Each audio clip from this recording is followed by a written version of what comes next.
오늘은 요한계시록 31강 31번째 시간입니다.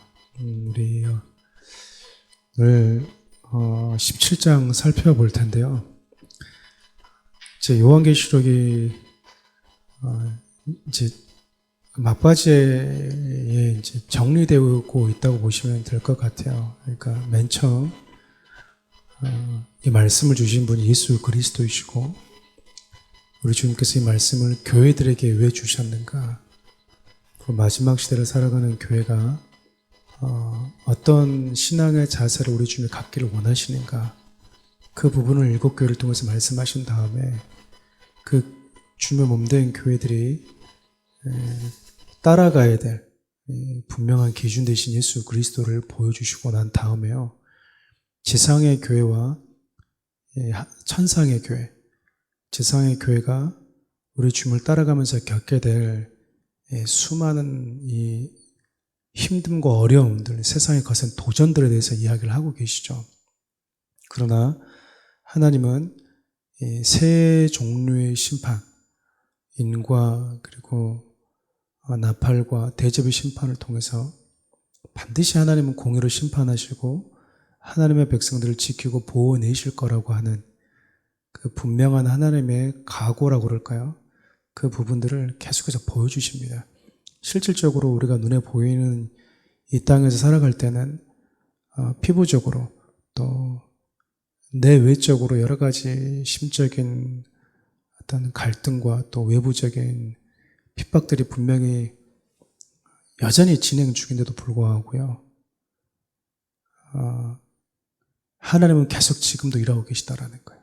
지금도 당신의 백성들을 지키기 위해서 그분은 당신의 백성들의 부르짖는 기도와 간구를 통해서 일하고 계신다. 어쩌면 우리가 지금 아침마다 살펴보고 있는 에스더의 내용도 그거 하지 않습니까? 하나님이 당신의 백성들을 보호하기 위해서 그분의 강한 손이 계속해서 일하고 계신다라고 하는 내용들이 에스더에서의 또 이야기이기도 하니까요. 17장부터 여러분 이제 22장의 이 내용을 보면요, 이제 악의 세력의 멸망과 그리고 우리 좀 약속하신 새하늘과 새 땅, 새 예루살렘에 대한 내용이 등장을 해요. 17장부터 20장까지는 이제 계속해서 악의 세력의 멸망에 대해서 나옵니다. 그러니까 당분간 한 서너 시간 정도는요, 저와 함께 계속해서 이 악인들이 어떻게 멸망하는가, 이런 부분들이 좀 구체적으로 기록이 되어져 있기 때문에 그 부분을 좀 다루려고 합니다. 그리고 21장부터 마지막 22장까지는 이제 예수님께 속한 자와 예수님께 속하지 않은 자들의 심판과 더불어서 하나님께서 당신께 속한 자들을 위한, 구원받는 자들을 위해서 예비하신 새하늘과 새 땅, 여기에 대해서 이야기를 하세요. 특별히 17장부터 20장까지는 이제 악의 세력에 대한 심판이라고 그랬잖아요. 그것을 조금 더 이렇게 세분해보면 17장부터 19장 10절까지는요, 바벨론의 심판을 얘기합니다. 그리고 바벨론의 멸망을 얘기하고요. 그리고 19장 11절부터 21장까지는요, 여러분 그 두 짐승 나왔지 않습니까? 짐승, 두 짐승의 심판이나 언급이 됩니다. 그리고 20장 1절부터 10절까지는 용에 대한 심판, 그리고 20장 11절에서 15절은 용을 쫓았던 자들의 최후의 심판. 그래서 원래 이제 불과 유황은 용에 대한, 용과 그들을 추종하는 어둠의 세력들을 위해서 예비된 곳인데, 거기에 누구도 함께 심판을 경험하게 되냐면 끝까지 회개하지 않고 하나님의 살아계심도 불구하고 적대적으로 하나님을 대하고 용을 추종했던, 짐승을 추종했던 자들도 함께 하나님의 심판을 경험한다라는 내용이에요. 그래서 오늘 여러분이 그 악의 세력의 심판을 다루고 있는 부분인데, 특별히 바벨론에 대해서, 여러분 바벨론이라고 하는 것은 상징적인 표현입니다. 지금 뭐 로마 제국이 다스리고 있었잖아요, 당시 교회는, 유대인들은. 근데 바벨론은 애국, 바벨론, 로마와 더불어서 하나님의 백성들을 억압했던, 하나님의 백성들을 잔인하게 핍박했던 하나님을 대적하는 세력의 대표적인 상징적인 의미를 갖고 있어요. 그러니까 이거는 비단 어떤 실질적인 바벨론뿐만 아니라 하나님을 거역하는, 복음을 회방하고 하나님의 나라를 대적하는 세력의 대표성으로 보는 것이 여러분 좋다고 생각합니다. 우리 1절부터 2절 말씀 함께 읽어볼까요? 또 7 대접을 가진 7 천사 중 하나가 와서 내게 말하여 이르되 이리로 오라. 많은 물 위에 앉은 큰 음녀가 받을 심판을 내게 보이리라. 땅의 임금들도 그와 더불어 음행하였고 땅에 사는 자들도 그 음행의 포도주에 취하였도다. 그러면 1절과 2절을 보면 많은 물 위에 앉은 음녀가 받을 심판, 그리고 그 음녀와 함께 땅의 임금들도 음행에 따른 내용인데, 이 말씀을 우리가 좀 살펴보기 전에 1절 하반절을 보면 천사 하나가 와서 이 사도 요한에게 뭐라고 얘기하냐면 이리로 뭐하래요? 이리로 오라. 그리고 받을 심판을 내게 뭐하겠다? 보여주겠다. 이 부분도 참 의미가 있습니다. 이게 무슨 얘기냐면 성도들은요, 알아야 돼요. 성도들은 볼 줄도 알아야 됩니다. 하나님이 어떻게 일하고 계시는지도 볼 수 있는 지각이 있어야 되고요. 하나님의 세상을 지금 어떻게 운행하고 계시는지, 그리고 하나님께 속한 자와 어둠에 속한 자들의 결말이 어떨 것인지에 대한 것들 우리는 알아야 돼요. 지금 저와 여러분들이 살고 있는 이 시대 가운데 믿는 자들이 살아내야 될 분명한 삶의 지표와 사명, 그리고 영적 세계 속에서 어떤 일들이 계속해서 치열하게 일어나고 있는지를 우리는 볼 수 있어야 된다는 거예요. 그러니까 여러분 좀 소위 좀 계속 욕을 하잖아요.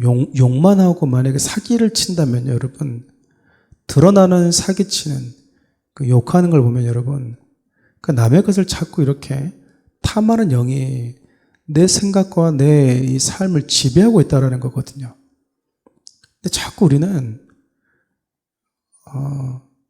누군가의 것을 이렇게 사기를 치고 부당한 이득을 취하려고 하면 사람이 살다 보면 그럴 수 있다고 자꾸 이렇게 이야기하면서 그 배후에 어떤 세력이 지금 내 삶을 자꾸 이렇게 움켜쥐려고 하는지를 잘 안 보려고 한다라는 거예요.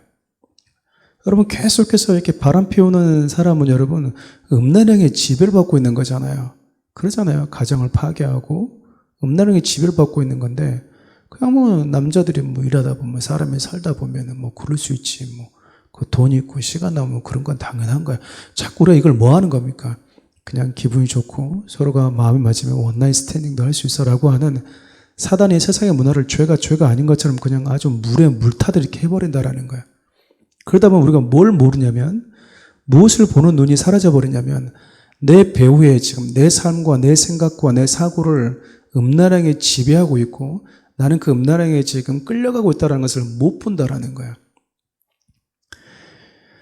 그러니까 지금 하나님은 비록 이 땅에서 고난받고 있고 고통받고 있고 핍박을 받고 있지만 내가 지금 당하고 있는 힘든 이 배후에 하나님은 어떻게 일하고 계시고 사단은 끝까지 어떻게 잔인하게 세상의 정사와 권세와 이 권력들과 힘을 가지고 주님의 몸된 교회와 성도들을 해하려고 하는지를 볼 수 있어야 된다는 거예요. 근데 누구에게 가야 됩니까? 천사가 이리로 오라고 그러잖아요. 우리가 하나님의 말씀 가운데 갈 때, 우리가 하나님께로 갈 때 이게 보이는 거예요. 근데 여러분 세상 가운데 푹 빠져 있으면 죄가 죄로 여겨지지 않아요. 죄가. 그래서 가끔씩 이제 뭐 이렇게 말씀을 전하다 보면 막 그렇게 말하는 분들이 있어. 목사님 혹은 뭐 집사님 이게 정죄하시냐고 막 그래요. 정죄하시냐고. 그러니까 이제 사리 판단이 흐려지는 거죠. 그것이 죄입니다라고 말하면 정죄한다고 생각을 하는 거예요. 잘못됐다고 얘기하면 정죄 이렇게 얘기한다고요. 판단하는 것과 권면하는 것과 책망하는 것과 정죄하는 것이 혼란을 겪는 거죠. 쉽게 얘기하면. 그럼 부모님이 아이들에게 너 그거 잘못했어. 그렇게 하면 안 돼. 그건 못된 짓이야. 라고 말하면 아이가 엄마는 왜 나를 정죄하냐고 아이들이 그럽니까? 그러지 않잖아요. 그러니까 잘못된 행위에 대해서 언급하고 지적하는 거잖아요. 그 버리라고. 그게 잘못인지를 알아야지 버릴 거 아닙니까? 그것이 죄인지를 알아야지 싸울 거 아니에요. 죄인지도 모르고 있으니까, 죄가 즐겁다고 생각하니까 자꾸 움켜쥐고 있잖아요. 그러니까 목회자는 그건 더러운 겁니다라고 얘기해 주는데, 왜 더러운 걸 움켜쥐고 있는 자기 자신에 대해서까지 안 좋게 얘기한다고 생각하는 거예요. 그러니까 사람들은 보면은 자신의 죄가 드러나면 겸손히 엎드리려고 하지 않고 자기가 이렇게 끌어안고 있는 그 죄에 대해서 지적하는 사람을 되게 싫어하는 거예요. 근데 여러분, 예수님이 오셨을 때 가장 먼저 하셨던 말씀이 뭡니까? 뭐 하라고 얘기하죠? 첫 번째 사역을 시작하면서 공생애를 뭐 하라고 얘기를 해요? 네? 뭐 하라고 얘기하죠? 다들 어려움을, 다들 깜짝 놀라시는 거 보니까 뭔 생각하고 계세요, 지금? 다들. 회개하라고 그러잖아요, 회개하라. 회개하라 이 얘기는 우리 주님이 지금 뭐 한다는 얘기입니까? 죄를 지적하고 있다는 이야기잖아요, 죄를. 그럼 예수님 같이 정죄자가 어디 있어요? 그렇잖아요. 그래서 우리가 하나님께 가까이 갈 때 하나님이 어떻게 일하고 계시는지, 세상이 어떻게 돌아가는지 뉴스를 보면서 아는 게 아니고, 여러분, 우리는 하나님의 말씀을 통해서 세상의 배후의 어둠 영들이 어떻게 일하는지를 우리는 본다는 얘기입니다. 그래서 뭘 알려주냐면, 많은 물 위에 누가 앉아있냐면요, 음녀가 앉아있어요. 많은 물이 뭘 상징하냐면, 우리 한번 17장 5절 한번 같이 읽어볼까요? 또 천사가 내게 17장 5절을 보여주세요. 네. 15절을. 또 천사가 내게 대답하되 내가 본 바 음녀가 앉아있는 물은 뭐래요? 백성과 무리와 열국과 방언이다. 그러니까 음녀는 바벨론을 상징하는 거죠. 음녀는 하나님을 대적하는 세력, 하나님을 핍박하는 어둠의 대표적인 세력인데, 그 세력이 어디에 앉아있냐? 많은 물 위에. 그러니까 많은 물, 음녀가 앉아있는 많은 물은 뭐냐? 이 땅에 살아가는 수많은 백성들과 무리와 열국과 방언들이라는 거예요. 우리 지난 시간에 살펴봤던 것처럼 어둠 영들이 세상을 돌아다니면서 왕들을 끌어모으고 있다고 그랬잖아요. 그럼 여러분, 이 하나님을 적대하는 세력이 어디에 앉아있냐? 세상의 수많은 나라와 수많은 민족과 수많은 열방들 가운데 앉아 있다라는 거예요. 앉아있다라는 것을 여러분 헬라어의 원어는 뭐냐면 하나님의 보좌에 좌정하고 계신다라는 의미와 똑같은 단어거든요. 앉아있다는 게 그냥 뭐 걸터 앉아있다라는 게 아니고 지배하고 있다라는 거예요. 다스리고 있다라는 거예요. 그럼 여러분, 우리가 이 동그란 작은 지구라고 하는 이 작은 땅덩어리 안에 그냥 사람들이 살아간다, 인류가 살아간다고 생각할 수 있지만, 우리가 이거를 우리 주님께서 보여주신, 이리로 올라와서 보라고 하시는 우리 주님의 보여주시는 그 앵글 가지고 세상을 딱 봤더니 거기에 누가 있는 거예요? 음녀가 앉아있는 거예요. 지배하고 있는 거예요. 반기독교적인 세력을 가진 자들이 세상을 지배하고 있는 거예요. 여러분, 이렇게 성경을 읽다 보면서 많이 느끼는 게 뭐냐면, 이건 정말 우리가 소위 산에 가서 개인적인 도 닦는 게 아니고요. 돌을 닦는 게 아니라 하나님 앞에서 내 개인적인 경건함을 유지하는 게 너무 중요하고, 그리고 내가 살아가는 이 시대 속에서 내가 속한 나라뿐만 아니라 어둠의 영들이 지금 세상을 어떻게 지금 야금야금 먹으려고 하는지에 대한 것들을 하나님은 교회들이 보기를 원하시는구나라는 것을 참 많이 느낍니다. 그래서 목사님들이 지금 뭐 부흥 강사님들이 막 이렇게 애를 쓰고 계시고 그런 것도 있는데요. 우리 저희 어머니 할머님 세대를 보면은 조금 신앙 좀 뭐 하냐면 공부 잘하고 상관없이 다 신학교 가라고 그러고, 둘 중에 꼭 신학교 가라고 그랬거든요. 제가 조금은 시야가 좀 좁아지는지 모르겠는데 제가 보았던 환경은 그랬습니다. 대학교 시험 떨어지면 신학교나 가요 놈아 그랬거든요. 신학교 나가, 할 거 없으면 신학교 나가, 혹은 교회에서 앞에서 막 뜨겁게 기도하고 있으면 저놈의 목사들 놈이네 이렇게 얘기했다고요. 똑똑한 애들은 가서 농객이 돼야 되고, 정치를 움직이는 정치인들이 돼야 되고, 사업을 움직이는 사업가가 되고, 법관이 되고 그래야 되는데, 공부 잘하는 분들은 전부 다 저놈은 목사가 되겠네 이렇게 해버린 것 같아요. 근데 여러분, 지금 우리가 보면 하나님 뭐라고 말씀하시냐면 이미 음녀가 많은 물 위에 앉아있다 그 말이에요. 근데 이 음녀가 뭘로 세상을 다스리고 있냐면요, 땅의 임금들과 더불어서 뭐 하고 있다? 음행했다라고 말합니다. 음행했다.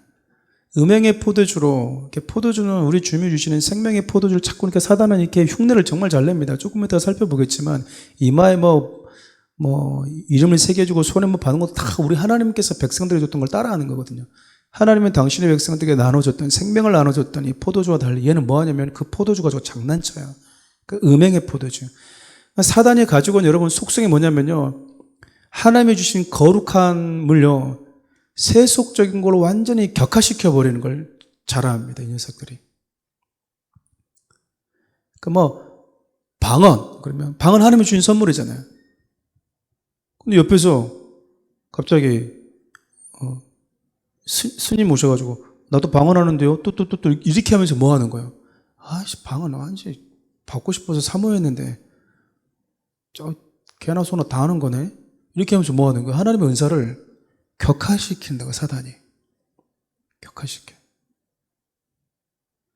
우리 주님이 우리에게 나눠줬던 생명의 잔을 음행의 포도주로 이렇게 뭐 하는 겁니까? 다 먹이는 거예요. 우리 주님은 우리에게 그러셨잖아요.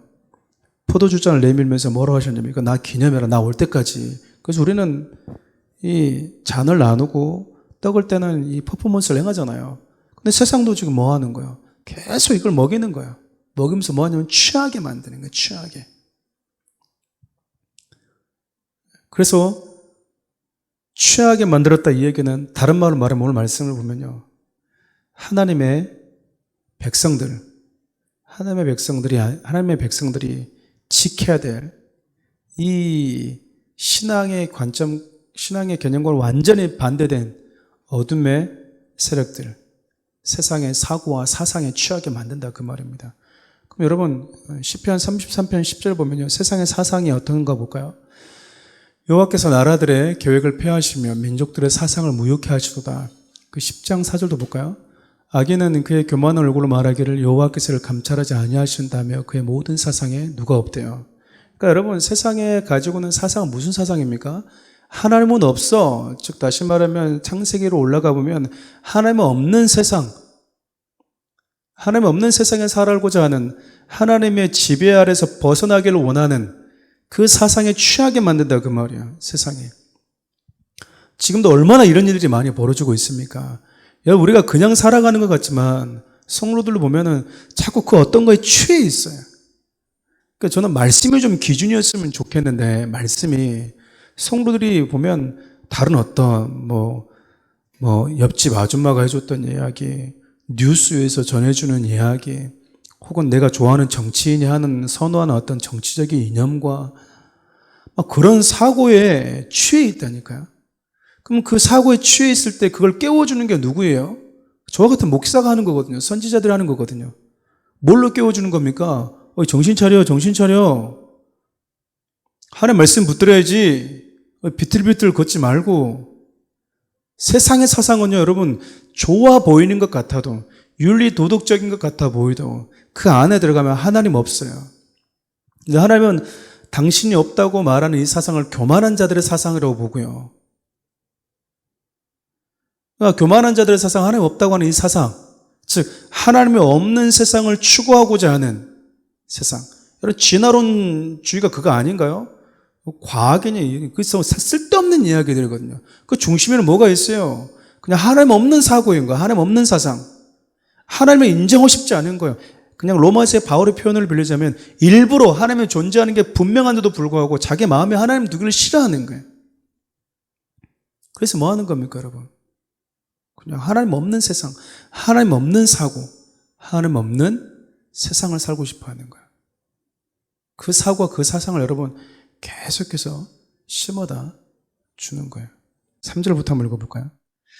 그 성령으로 나를 데리고 광야로 가니라. 내가 보니 여자가 붉은빛 짐승을 탔는데 그 짐승의 몸에 하나님을 모독하는 이름들이 가득하고 7머리와 10뿔이 있으며. 근데 여러분 이 성령의 나를 광야로 데려가잖아요. 광야는 긍정적인 의미와 부정적인 의미가 다 있습니다. 긍정적인 의미는 하나님의 당신의 백성들을 훈련하고 보호하는 곳이기도 해요. 그러나 때로는 여기는 연단하고 훈련시키는 장소이기도 했습니다. 광야로 갔다는 얘기는 하나님의 보호가 임하는 곳에서도 누가 있다라는 거야. 사단의 역사는 존재할 수 있다. 광야든 바벨론이든 관계없이 하나님의 백성과 주의 몸된 교회를 억압하고 핍박하고 무너뜨리는 배후의 어둠의 세력들은 늘 존재한다라는 거예요.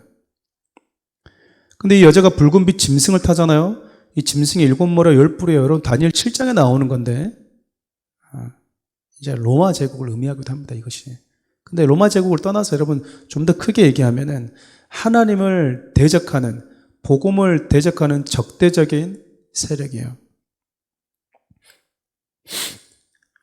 적대적인 세력들의 몸에는 뭐밖에 없어요? 하나님을 모독하는 이름.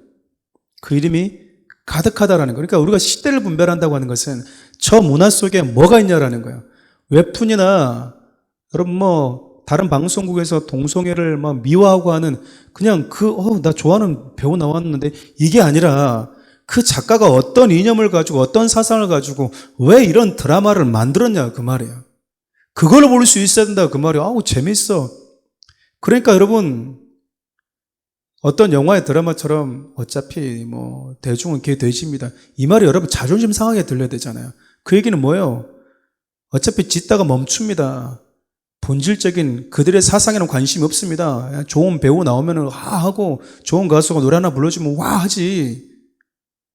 그 가사에 어떤 내용이 담겨져 있는지, 그 영화의 그 책에 이 사람이 어떤 사상과 이념을 담아서 이 책을 읽는 사람들로 하여금 무엇에 취하게 만들고 하는지 못 본다 그 말이잖아요. 어차피 못 봅니다 그 말이요. 왜? 걔 돼지이니까. 관심도 없어. 걔 돼지는 여러분 뺐다고 던져주고 음식 던져주면 그냥 거기만 현혹되지. 관심 없다 그 말이에요. 근데 누구는 알아야 된다 그 말입니까? 성도는 알아야죠. 성도는 알아야죠. 그렇게 하나님을 대적하는 세력들이, 그러니까 여러분 우리는 아무리 좋은 것 같아도 하나님 대적하는 건데 저건 성경의 기준을 봤을 때 잘못된 건데 그럼 우리는 뭐 해야 됩니까? 받아들이면 안 되는 거예요. 받아들이면 안 되는 거예요. 우리는 용납할 수 없다 그 말입니다. 성경의 기준을 봤을 때 저거는 하나님을 거역하는 사상인데 저건 하나님과 반대된 사고인데 그럼 뭐 해야 되는 거예요? 우리는 거부해야 됩니다. 거부해야 되는 거예요. 우리 기준이 그거예요. 우리 기준이 그거라고요. 여러분 미국이 자유민주주의예요. 공산주의가 아닙니다. 자유민주주의는 하나님이 주시는 그 자유를 누린다라는 건데 그 자유민주주의를 가지고는 미국이 지금 뭐 하고 있어요? 바이든이 동성애를 이제 옹호하잖아요. 여러분 그럼 자유민주주의가 그럼 절대적인 기준이에요? 자유민주주의를 가지고 있던 그 바이든이 그렇게 얘기하면 우리는 그냥 선진국이니까 미국이 최강대국이니까 무조건 따라가야 됩니까? 아니요. 성경의 기준에서 봤을 때 바이든의 할아버지든 바이든의 아버지든 관계없이 아닌 건 아닌 거야. 우리의 모든 기준이 시대를 초월해서 하나님의 말씀이어야 된다는 겁니다. 하나님의 말씀. 바이든이 천주교니까 그럴 수 있어요. 그렇잖아요. 천주교는 동성애에서 그렇게 반대하지 않잖아요. 하나님을 믿는다고 하는 사람들이 하나님 없는 세상을 만들려고 하는 거예요. 생각해 보세요, 여러분. 세상이 시작될 때 어떻게 하냐면 남자와 여자를 창조하신 다음에 내가 번성해라. 내가 너에게 준 이 지구에 충만해라 그랬다고요. 근데 사단은 어떻게 해요? 남자 여자가 아닌 다른 성을 가지고 세상을 만들어 버리겠다라는 거잖아요. 하나님 분명히 남자와 여자를 통해서 내가 너에게 준 세상을 다스리고 정복해라 그랬는데 이제는 하나님 없는 세상을 지금 계속 만들고 있는 거예요.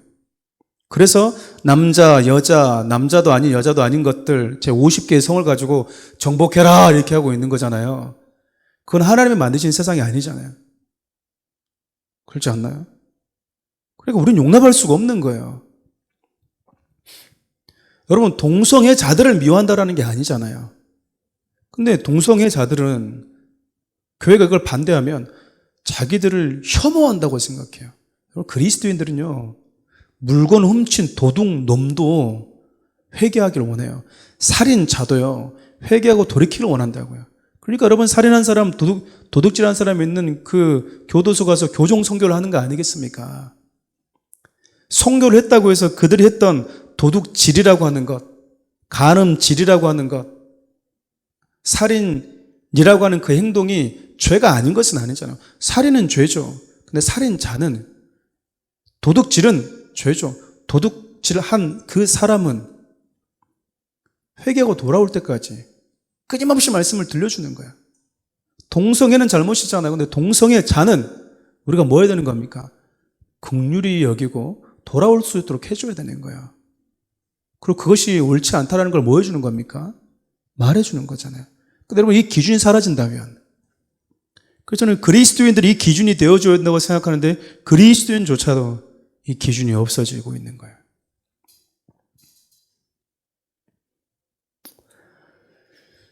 계속 볼까요? 4절. 그 여자는 자줏빛과 붉은빛 옷을 입고 금과 보석과 진주로 꾸미고 손에 금잔을 가졌는데 가증한 물건과 그의 음행에 더러운 것들이 가득하더라. 사단 장난 많이 치죠. 여러분, 금 향단에는 하나님께 올라가진 그 거룩한 금 향단에는요, 성도들의 기도가 있었거든요. 여기는 뭐가 있어요? 가증하고 음행한 것들이 가득한 겁니다. 그러니까 저렇게 화려한 세상에 저 화려한, 저거 보면 여러분, 저게 짐승이라는 걸 떠나서 예수 안 믿는 사람들 저걸 딱 들려주면 어머 나 저거 갖고 싶은데 다들 그럴 거 아니에요. 세상 사람들이 다들 부러워하는 것들이에요. 치장하는 거, 사치하는 거, 가지고 싶은 거, 욕망, 탐욕. 그래서 사단이 40일 금식했던 예수님께도 뭐라고 겁없이 덤벼들여 세상의 부경화와 아름다운 영화를 다 보여줍니다. 나한테 저라면 뭐 해주겠다고. 이거 다 줄게요. 그래, 여러분, 저거 가지려고 내 영혼까지 팔아버린 사람들이 얼마나 많은지 몰라요. 신화의 양심도 팔아버린 사람들이 얼마나 많은지 모릅니다. 신화의 양심이 뭐예요? 그냥 내가 잘 먹고 잘 살면 되는 거지. 그 이야기는 삶에 있어서 분명한 기준과 정체성이 그 사람은 뭐하다라는 거잖아요.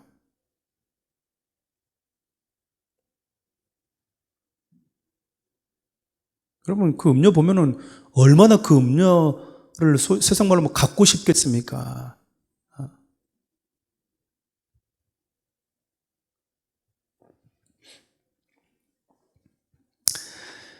볼까요? 15절도 한번 볼까요? 그의 이마에 뭐가 있어요? 이름이 기록되어 있대요. 근데 비밀인데, 뭐 비밀도 아니죠. 다 보여주고 있으니까. 그 바벨론이라 땅의 음료들과 가증한 것들의 엄이라. 여러분, 이마에 뭐가 기록되어 있다라고 하는 것은 여러분, 그의 본질, 그의 소속을 의미하잖아요. 요한계시록 13장 16절이나 우리 뭐 앞으로 살펴보겠지만 20장 4절을 보면요. 이 짐승의 표를 가진 자, 즉 짐승에 소속되어 있는 자들의 결말이 있습니다. 근데 여러분, 신명기를 보면요. 우리 신명기 6장 8절 표준 세번역 함께 읽어볼까요? 또 너희는 그것을 손에 메어 표로 삼고 이마에 붙여 기호를 삼아라. 그러니까 하나님의 백성들에게 우리 지금 요구하신 겁니다. 손에 하나님의 말씀, 이마에 주의 거룩함, 그것을 표시하고 다니라는 거예요. 그래서 그 표시 딱 있으면요, 쟤는 하나님께 속한 사람이구나, 하나님의 사람이구나라고 하는 표식입니다. 정체성이에요. 그러니까 어떻게 보면 지금 이 시대의 싸움은요, 소속의 싸움이라니까. 너 누구에게 소속돼 있어? 너의 소속은 뭐야? 이렇게 물어보는 거야. 군대 가면 늘 너 소속 어디야? 이렇게 물어보거든요. 전쟁터에 있는 사람들에게 너 소속 어디야? 저는 여기도 아니고 저기도 아닌데 그게 없잖아요. 분명한 소속이 있어요. 가면 갈수록 이 소속에 대한 질문이 목숨을 걸어야 되는, 우리 많은 불이익을 담보해야 되는 상황으로까지 저는 올 수 있다고 생각을 합니다. 이 여자가 여러분 뭔가에 취해 있어요. 6절 볼까요? 내가 보면 이 여자가 성도의 피와 예수의 증인들의 피에 취한지라 내가 여자를 보고 놀랍게 여기고 크게 놀랍게 여기니. 그러니까 여자가 뭔가 취해 있는데 봤더니 뭐에 취해 있어요? 성도들의 피와 예수의 증인의 피에 취해 있다. 그러니까 얼마나 많이 먹었다 그 말입니까? 먹었다는 얘기는 뭐예요, 여러분? 얼마나 많이 우상 숭배를 거부했던 거룩하고 순결한 당신의 백성들을, 하나님의 사람들을, 그리스도인들을 죽였는가 그 말이에요. 실제로 여러분 정말 많은 그리스도인들이 죽었습니다. 초대교회 성도를 보면 여러분 히브리서 보면 나오잖아요. 여러분 톱으로 켜서 여러분 사지를 찢어 죽이는 거, 뭐 원형 극장에서 대중들의 어떤 그 즐거움을 위해서 그리스도인들이 그냥 맹수들의 밥이 되는 건 여러분, 이런 건 여러분 그냥 너무 흔하디 흔하는 거였어요. 초대교회에서. 네로 황제의 그 미친 짓 때문에, 로마 화재 사건 때문에 내가 그냥 미쳤나 보다라고 하면 되는데, 자기 잘못 가리려고, 하긴 불도 하도 많이 났으니까, 로마의 대화재니까. 그런 미친놈을 갖다가 황제로 삼고 있는 나라가 얼마나 불행한 거예요. 그냥 이참에 내쳐버리면 되잖아요. 근데 그렇게 하지 않고 그냥 바지 사장처럼 내세우면서 그 권력을 끝까지 그 라인에서 잡고 싶었던 사람들이 그 모든 잘못을 그리스도인들에다가 다 덮어 씌워버리잖아요. 저놈들 때문에 저놈들이 저기 불질렀다고. 야만인들 맨날 모여서 사람의 살과 사람의 피를 먹는다고 했던 저놈들. 여러분 진짜 말도 안 되는 걸 엎어 씌운 거잖아요. 떡을 떼서 주님의 살입니다, 주님의 피입니다 이랬는데 그거 알고 있거든요. 근데요, 하나님을 대적하는 세상은요 관심 없어요. 저들 사람 고기 먹는데, 사람 피 먹는데 한 번만 더 생각해보고 싶어 하질 않아요. 진짜? 내가 교회 갔더니 사람을 고기를 먹는 게 아니고 떡을 하던데 안 그래. 두 번 생각하고 싶어 하지 않아요. 교회에 대해서는. 그냥 어차피 죽어야 될 놈들이고 없어져야 될 놈들이고 사회 악인데 그냥 하나 딱 던져주면은 그냥 와르르 그냥 물어 뜯는 거예요. 그래서 여러분 그때 당시 얼마나 많은 그리스도인들이 죽었는지 모릅니다. 그래서 여러분 역사가 중에 그런 말 한 분 있었거든요. 당시 로마의 밤거리는 기독교인들의 이 태워지는 시체가 밝혔다라고 할 정도로 그냥 꼬챙이에 꽂아가지고 여러분 그냥 가로등불처럼 불 피웠다고요. 그 많은 사람들이 여러분 그냥 놔두면 썩어서 냄새 나잖아요. 근데 불로 태우는 게 가장 낫지. 다 불로 태워서 그냥 그날 하룻밤 밤길 비추는 걸로 썼다고요. 그러니까 여러분 이런 일들이 벌어지고 있는 거 보니까는 요한이 얼마나 기가 막히겠어요.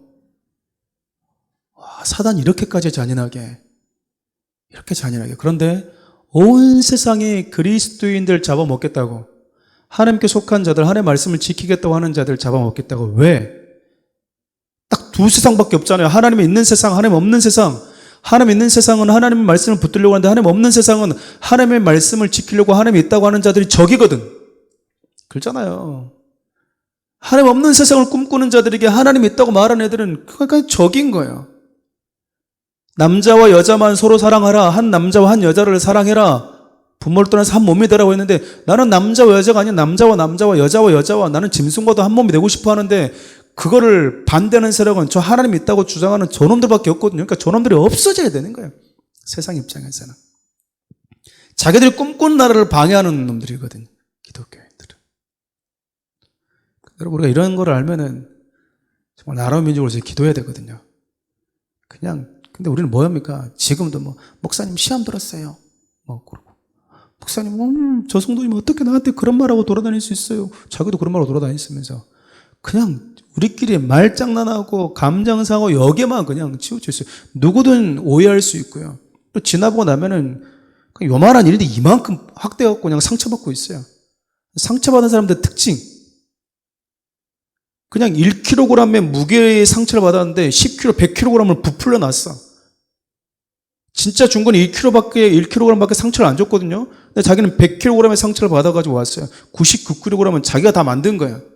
오해와 망상과 피해의식 속에서. 근데 이렇게 얘기해요. 당신 나한테 100kg의 상처를 줬다고.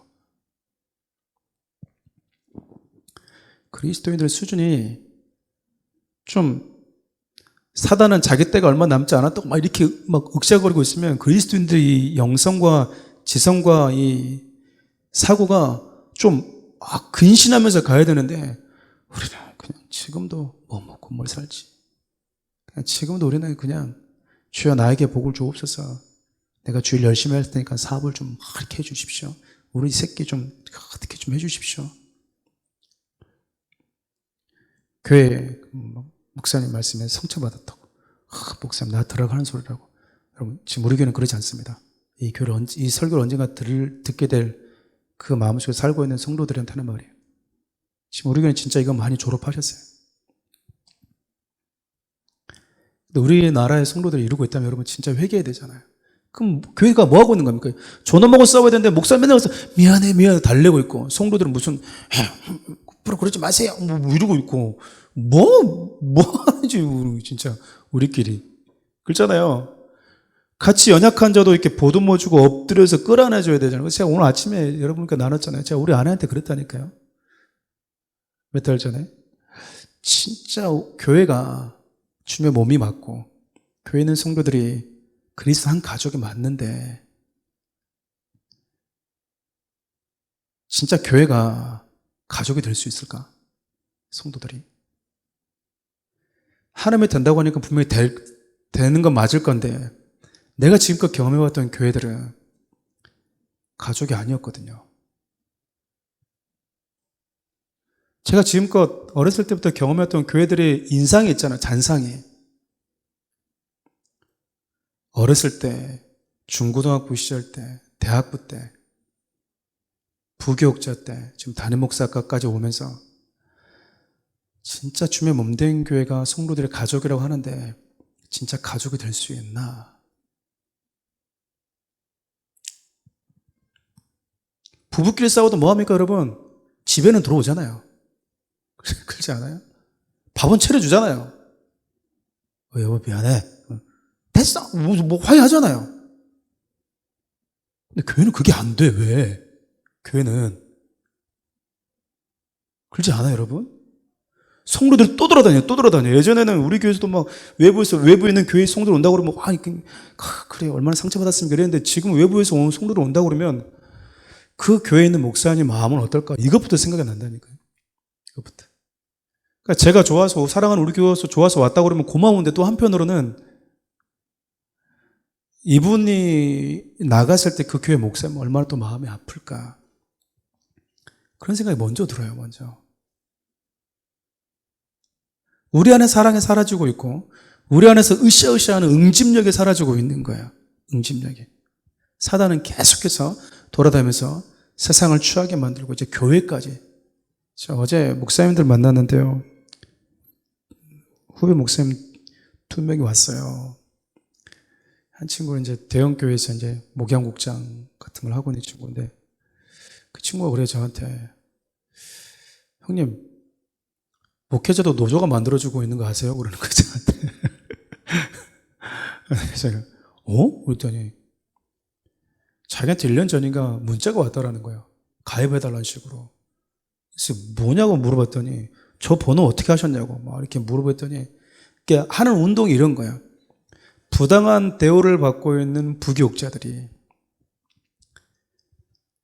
노동력을 착취당하고 있고 임금을 제대로 못 받고 있다는 거예요. 그러니까 저희 때는, 이렇게 우리 선배들 봤을 때는 저도 진짜 한심할 거예요. 늘 그래요. 우리 때는 한 거 보면은 기대에 못 미치는 거죠. 그래도 저희 때는 여러분 열정페이라는 게 있었거든요. 60만 원, 70만 원 받아도요, 사역을 경험해야 된다라고 하는. 내가 앞으로 사역을 할 거니까 영혼들과 부딪히고 하면서 교회에서 학비를 안 주고 교회에서 넉넉한 월급을 안 줘도 내가 교회 가는 거예요. 너는 토요일하고 주일만 와 그래도 그냥 매일 가서 교회에서 기도하는 거예요. 할 거 없어도 그냥 이렇게 하고, 퇴근 시간이 없었잖아요. 근데 전화한다라고. 이거 무슨 운동입니까? 그랬더니 9시 정각에 출근해서 5시에 퇴근해야 되는데 그 이상에 쓰면은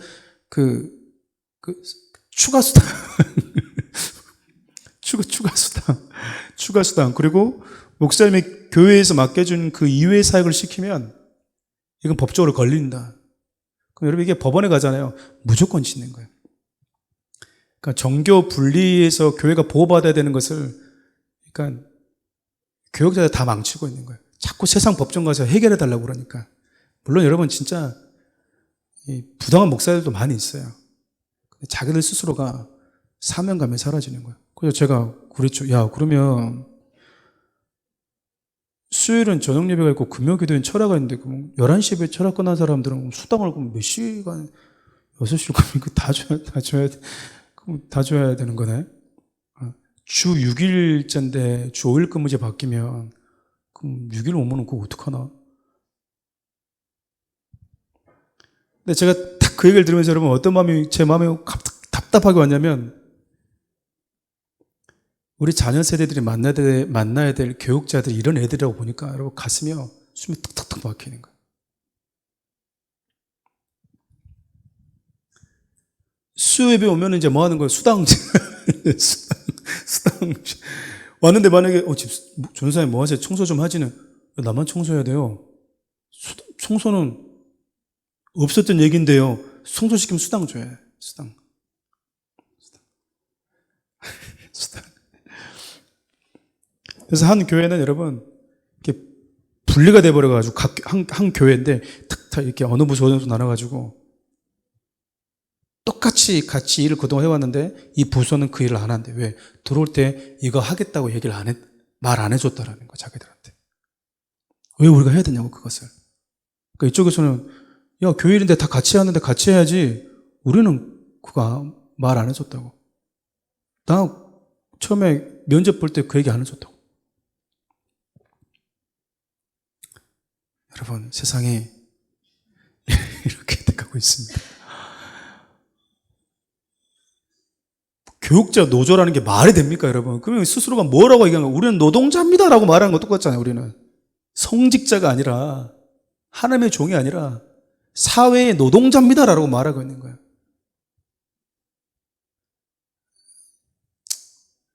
이제 그게 됐다가 뚜껑이 열려가지고,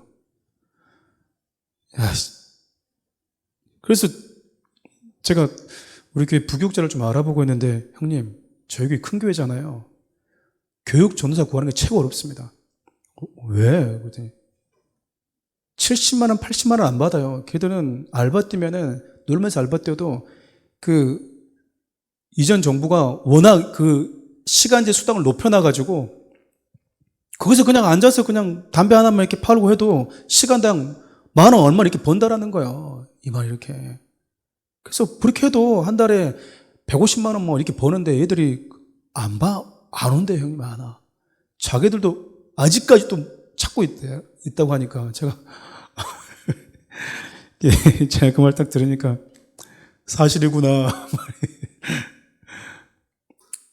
너무나 안쓰러워, 너무나 이렇게 마음이 답답하더라고요.